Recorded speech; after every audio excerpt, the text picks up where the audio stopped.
उदाहरण 8 तक हम लोगों ने कंप्लीट कर चुका है। अब ये हमारा उदाहरण नंबर 9 है। इसमें क्या कह रहा है देखते हैं। कौन सा चैप्टर पढ़ रहे हैं हम लोग? ये हम लोग का है 5वां चैप्टर, समांतर श्रेणी। तो उदाहरण 9 में कहता है 1000 रुपये की एक धनराशि 8% वार्षिक साधारण ब्याज पर निवेश की जाती है। कहता है 1000 रुपया, ठीक है, 8% के हिसाब से एक साल में 8 रुपया, 100 का ब्याज एक साल में 8 रुपया, ठीक है। ये साधारण ब्याज पर बैठा देते हैं, ठीक है। प्रत्येक वर्ष के अंत में ब्याज परिकलित कीजिए। हर वर्ष के अंत में ब्याज कितना होगा? जैसे 1000 दिए, एक साल छोड़ दिए, तो एक साल बाद ब्याज कितना हो जाएगा? 100 रुपये का 8 रुपया, तो 1000 का 80 रुपया हो जाएगा। दूसरे वर्ष में कितना हो जाएगा? पहला वर्ष में 80 रुपया, दूसरा वर्ष में फिर 80 रुपया, है कि नहीं? इस तरह से हमें ब्याज दिखाना है। उसके बाद कहते हैं क्या ये ब्याज एक एपी बनाते हैं, समांतर श्रेणी बनाते हैं? यदि ऐसा है तो इस तथ्य का प्रयोग करते हुए 30 वर्षों के अंत में ब्याज परिकलित कीजिए। 30 वर्ष में उसका कितना टका ब्याज होगा, ये हमें बताना है, ठीक है। आ गया समझ में? कितना रुपया है? 1000 रुपया। ब्याज दर कितना है? 8 रुपये 8%, 100 रुपये में 8 रुपया एक साल में, ठीक है। हमें क्या निकालना है? 30 वर्ष में उसको कितना टका मिलेगा, ब्याज कितना टका हुआ, वो बताना है, ठीक है। तो सबसे पहले हम क्या लिखेंगे? हल लिखेंगे। अच्छा, ये तो आप सबको पता होगा क्योंकि ये साधारण ब्याज की बात हो रही है, चक्रवृद्धि ब्याज नहीं। साधारण ब्याज क्या होता है? सिर्फ ब्याज को मूल में नहीं जोड़ना। जैसे 1000 दिए तो एक साल बाद कितना हो जाएगा? 1080 हो जाएगा, है कि नहीं? दूसरे वर्ष मूलधन वही रहेगा, 1000 का फिर ब्याज कितना रुपया? 80 रुपया। पहला साल का 80 रुपया, दूसरे साल का 80 रुपया, 160 रुपया हो गया। अब 3 साल बाद की बात करें तो 3 साल बाद फिर एक साल में 1000 का ब्याज कितना हो जाएगा? 80 रुपया। यानी 3 साल में ब्याज को जोड़ देंगे, 80 80 80, 240 रुपया हो जाएगा, है कि नहीं? तो इसको बोलते हैं साधारण ब्याज। और चक्रवृद्धि ब्याज में क्या होता है? जैसे एक साल हुआ तो एक साल में 1000 और 80, 1080 रुपया हो गया। अब दूसरा साल में जो है 1080 रुपये का ब्याज देना पड़ेगा, ठीक है।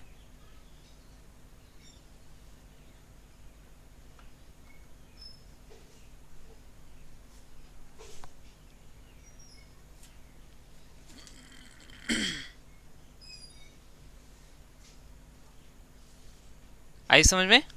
चलो, तो यहां हम लिखेंगे साधारण ब्याज बराबर क्या होता है?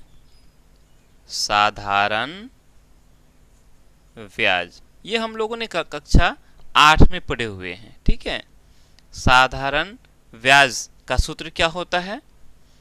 मूलधन P गुना दर, जिसको हम लोग रेट बोलते हैं, गुना समय टाइम बटा में 100 करते हैं।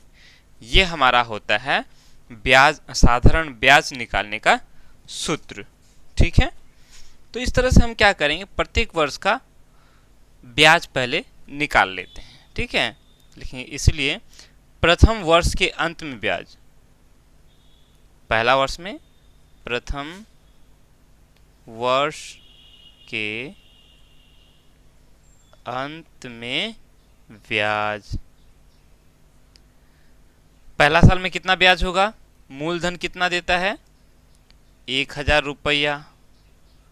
दर कितना है? 8%, तो 8 करेंगे। समय कितना है? 1 साल। पहला साल तो एक ही साल हुआ ना, बटा में 100 करेंगे तो क्या हो जाएगा? 20 20 कैंसिल, बच गया क्या? 10 8 है 80 हो गया, 80 गुना 1 करेंगे तो 80 रुपया हो गया। ठीक उसी तरह से द्वितीय वर्ष में, दूसरे वर्ष में, द्वितीय वर्ष के अंत में, ठीक है, अंत में ब्याज, द्वितीय वर्ष के अंत में ब्याज क्या हो जाएगा, वही द्वितीय वर्ष में दूसरा साल हो जाएगा। मूलधन हमारा 1000, दर हमारा 8%, अब ये समय हो गया 2 साल, है ना, दूसरा साल क्या, और बटा में 100 फिर काटेंगे तो क्या हो जाएगा ये, अब देखो 10 8 है 80, 80 दूनी 160 हो गया। दूसरे वर्ष में ब्याज कितना हो जाएगा, 160 रुपया हो जाएगा। अगर हम तीसरे वर्ष की बात करेंगे, तृतीय वर्ष के अंत में ब्याज कितना हो जाएगा, मूलधन तो वही रहेगा, दर हमारा 8%, इस बार तीसरा साल है, मतलब समय हमारा 3 हो जाएगा, बटा में 100 करेंगे तो कितना हो जाएगा, ये 2 जीरो ये 2 जीरो कैंसिल हो जाएगा। इस तरह से 10 8 है 80, 80 तिया 8 तिया 24, 240 हो जाएगा। नहीं, ठीक इसी तरह से यदि हम चौथे महीने का, चौथे वर्ष का ब्याज का गणना करें तो क्या करेंगे, 1000 गुना 8 गुना 4, फिर बटा में 100 रहेगा, तो इसका 2 ठो जीरो इसका 2 ठो जीरो कैंसिल हो जाएगा। 10 और 8 को गुना करेंगे 80 हो जाएगा, 80 को हम 4 से गुना करेंगे 8 चौका 32, 320 हो जाएगा। समझ में आई बात। तो तीसरे वर्ष के अंत में 240 का ब्याज, 240 रुपये ब्याज हो जाएगा। चौथे वर्ष के अंत में 332 रुपये का ब्याज हो जाएगा।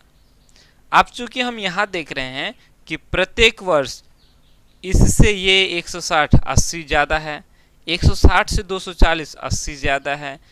अब चौथे वर्ष में जो ब्याज निकलेगा 320 रुपया, वो भी 240 से 80 ज़्यादा है। तो ये जो हमारा सूची मिल रहा है ये क्या है, एपी में है कि नहीं। एपी में क्या होता है, प्रत्येक लगातार 2 पद के बीच का जो अंतर होता है वो समान होता है, जिसको हम लोग पदांतर बोलते हैं, डी बोलते हैं, है कि नहीं, डी से सूचित करते हैं। तो यहां लिखेंगे इस तरह, इस तरह, ठीक है। इस तरह जो है, क्योंकि प्रत्येक वर्ष के अंत में प्रत्येक वर्ष के अंत में 80 रुपया जुड़ता है ना, 80 रुपया जुड़ता है ना। जब 80 रुपया जुड़ता है तो हम क्या करेंगे, यह जो है एपी में है ना, अतः यह सूची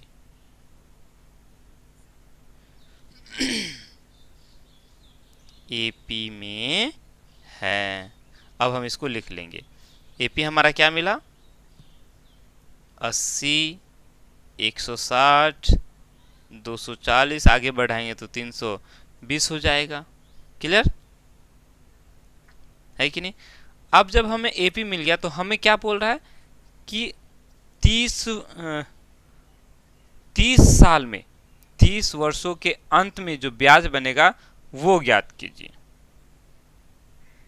ठीक है, तो 30 वर्ष के अंत में चूंकि हम लोग ये समांतर श्रेणी पढ़ रहे हैं इसीलिए समांतर श्रेणी के हिसाब से निकाल के दे देंगे, अन्यथा इसको हम लोग यही क्या कर देते, 1000 गुना 30 गुना बटा में 100 कर देते, साधारण ब्याज निकल जाता। साधारण ब्याज तो निकालना ही है, 30 वर्ष में क्या हो जाएगा, 30 वर्षों में साधारण ब्याज सीधा हम लोग निकाल देते। भाई पी हमारा 1000 है मूलधन, दर हमारा 8% है, समय हमारा 30 वर्ष है कि नहीं। तो इसका ब्याज क्या हो जाता, तो हम करते इंटरेस्ट, साधारण ब्याज बराबर होता है P गुना R गुना T बटा में 100। तो P हमारा 1000 है ना, गुना 8 गुना समय 30 बटा में हो जाएगा 100, यहाँ से 2 जीरो, यहाँ से 2 जीरो कैंसिल, 10 8 है 80 हो गया। ठीक है, 80 गुना 30 करेंगे, 8 तिया 24 और 2 ठो जीरो, 2400 रुपया ब्याज क्या हो गया, 2400 रुपया। सीधा हम लोग इसको यहाँ बता सकते थे, लेकिन चूंकि हम लोग ये एपी पढ़ रहे हैं और यहाँ पूछा भी है कि क्या ये ब्याज एक एपी बनाते हैं, तो हम लोगों ने ये बताया कि हाँ, ये जो हम लोग का ब्याज का सूची मिला है ना, ये जो लिस्ट मिला हम लोगों का ब्याज का, ये हमारा एपी में है। जब ये एपी में है तो हम इसको एपी के मदद से यहाँ क्या निकालेंगे, 30 वर्षों में जो उसको ब्याज मिलेगा वो निकालेंगे। ठीक है, तो ये लिखेंगे यहाँ ए कितना हो गया हमारा, प्रथम पद 80 और डी सार्व अंतर कितना हो जाएगा, 180 से 160 80 बड़ा है, 160 से 240 80 बड़ा है, या ये कहें कि 160 में से हम 80 घटा देंगे तो 80 हुआ, है ना, 240 में से 160 घटाएंगे तो 80 ही मिलता है। ठीक है, और हमें यहाँ ज्ञात क्या करना है, ए 30 ज्ञात करना है। ठीक है, क्योंकि ये पहला पद मतलब पहले वर्ष का ब्याज, दूसरा पद मतलब दूसरे वर्ष का ब्याज, तीसरा पद मतलब तीसरे वर्ष का ब्याज। इसी तरह से हमें ज्ञात करना है 30वां पद, तो 30वां पद मतलब 30वें वर्ष का ब्याज। ठीक है, आई समझ में, इसलिए A30, तो A30 बराबर क्या होता है, A जोड़ 29D, है कि नहीं, ये ना होता है, A30 बराबर A जोड़ 29D।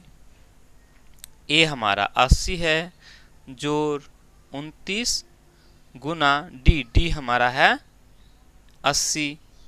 क्लियर, अब कितना हो जाएगा, 80 जोड़ 29 8 है, कितना होता है, 29 8 होता है 232, उसके बाद 0, कोई दिक्कत। अब दोनों को हम जोड़ देंगे तो कितना हो जाएगा, 2400 हो गया, 20 और 80 100 और 2300 2400 हो गया। 0 0 0 2 और 8 10 का 0, हाथ मेरा 1 3 और 1 4 और ये 2, 2400 रुपये। वैसे भी हम 2400 रुपये निकाल लेते हैं, हमें इतना करने की जरूरत ही नहीं था, है कि नहीं। लेकिन चूंकि यहाँ हमें बीच एक क्वेश्चन पूछा कि ये एपी में है या नहीं, अगर ये नहीं होता, एपी वाला बात अगर नहीं बोलता यहाँ, तो सीधा सीधा हम क्या कर देते, इतना सारा फतोर करने के लिए नहीं जाते, साधारण ब्याज का सूत्र लगाते, या पी में 1000 डालते, आर में हम लोग 8 डालते, टी में हम लोग 30 डालते, बटा में 100 डालते, बस निकल गया काम खत्म। तो अब ये 2400 लिखा, तो यहाँ लिखो अतः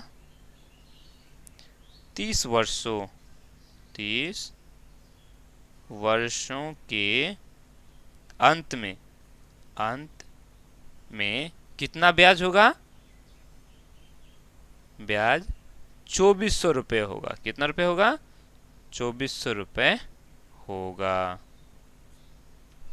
क्लियर, अब समझ में आई। चलो बढ़ते हैं नेक्स्ट क्वेश्चन की ओर।